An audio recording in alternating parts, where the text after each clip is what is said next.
Hi, welcome to this video. In this video, I'm going to demonstrate how to install OEL 32-bit version of 6 update 6. So it's pretty simple. Click on new in your VirtualBox. Type what you wanted to do, OEL 6 32-bit. This is a kind of full server, so you'll get a desktop version of it. The moment you type the name, you'll get Linux and Oracle automatically populated. Click next. You can choose the amount of RAM you want to allocate to it. Some random number around 3000. It is 3 GB. Click next. Choose VDI hard drive now. Create a virtual hard drive. Choose the default option VDI image. I want to go with fixed size. This is my default and a good practice. How much space I need? For a full desktop version, I just want to go with 20 GB. Create. It's one time. Since it is on SATA drive SSD, it's pretty fast compared to the traditional hard drives. Only a few seconds left. You can see the image has been created over here. It's just a kind of a template. So we need to fill up this with an appropriate operating system. The general system display and other properties have been well described in my other videos. So you can click start over here. But prior to that, we need to assign ISO image to this. There are two ways. One, the easiest way is to keep this empty drive. You are having your CD-ROM or writer. In that, you place the ISO image which was burned into a DVD drive. But to those who don't have, even me, I don't have, so I have an alternative for you. Click on here, choose a virtual drive. So here it is, OEL6 update 632, which has been downloaded from edelivery.com from Oracle. If you want the guidelines how I did that, you need to check out my other video in the same channel. Click on it. Now you see it got loaded over here. Click OK, get it confirmed. Now click start. You should see this VirtualBox is now starting up. You'll get the installation options. Click enter. It's now reading the stuff. If you're having a 64-bit operating system as well as a 64-bit hardware, you can even install 32-bit or 64-bit. That's the advantage we have. Almost all the latest processors and high-end models are coming with 64-bit. You'll get a lot of advantages with that. I'll be covering in another video what's the purpose. The CD, whether you want to test it, I don't want. Click tab and spacebar to accept that skipping. So it's now checking the installation media, running Anaconda version 13.21. It's into the Oracle Linux 6. There is no much difference between 32 or 64-bit operating systems, but at the end when you check the terminal or when it comes to performance, you'll see the major difference. Here you can click next.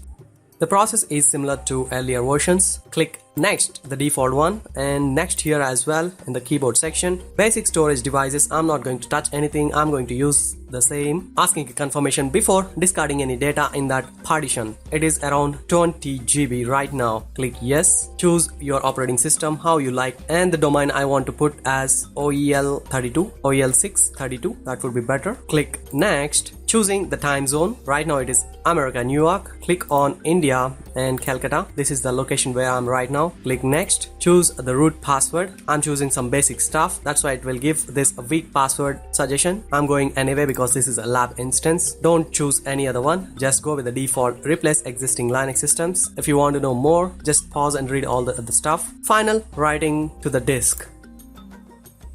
Now it's creating all the ext partitions and swap which are required for this booting. It's automatically done. And here comes the important step. By default, it's been a basic server. This is only command line terminal mode. If you want to enjoy other features, you need to sacrifice some space, but this desktop version will give you full opportunity. You can do n number of stuff even with GUI information, GUI. Click next. You can select some of additional things like high availability load balancer bottom. It's now checking the dependencies in the packages and starting the installation process.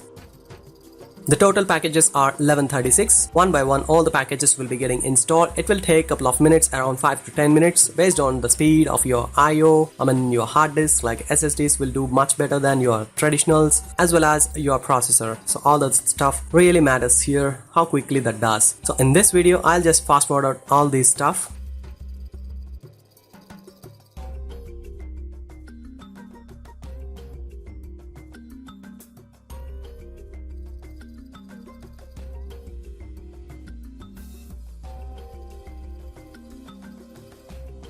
You can now see the packages are 1136 of 1136. All the packages got completed. It will take some time to review and complete this section. The whole process took around 12 to 13 minutes. Let us check accurate values at the time of editing. It is now installing the bootloader.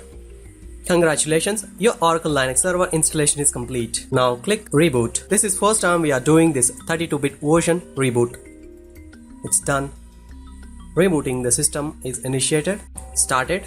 and it's just doing some bootable stuff. Since this is SSD, it's a bit faster compared to the normal one. I did some testing and it results very positive with SSD, so I highly recommend to go with at least smallest amount like 128 GB SSD. That really makes a lot of difference. Now it's in the expanded mode. Prior to login, it asks few other stuff for the GUI mode. This doesn't the case for basic installation of server. Click forward, accept the license and click forward. Do you want to have system updates right now? You need to connect to internet, but I'm not interested right away. Final confirmation, click no thanks. Finishing the update setup, click forward, choose any one name, fill all the forms, username, password, confirm password and the full name. If you have any network login, you can put that, but all these things can also be optional one. Click forward. As we seen earlier, it's a weak password. I'm using a common one, pretty simple dictionary one, so click yes. We know the complexity of it. Choose the time, it's already in a proper matter, else you need to click and change the date, hour, minutes and seconds. Click forward. I don't want to go with any kdump related crash mechanism, so I'm clicking finish. That's it. You're going to log in for the first time, click on this, or if you want to log into any other user, click on other user, but in this case I'm having only single user. Put on your password and click enter. That's it. You're logged into 32-bit version of Oracle Enterprise Linux update 6. So to check that, right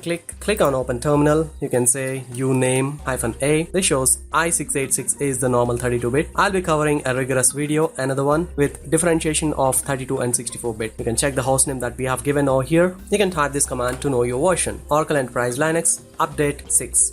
This is 6 update 6. This is somewhat latest in terms of version 6. Thanks for watching this video. Stay tuned for more videos. This is Kiran signing off. Have a good day. See you. Bye bye.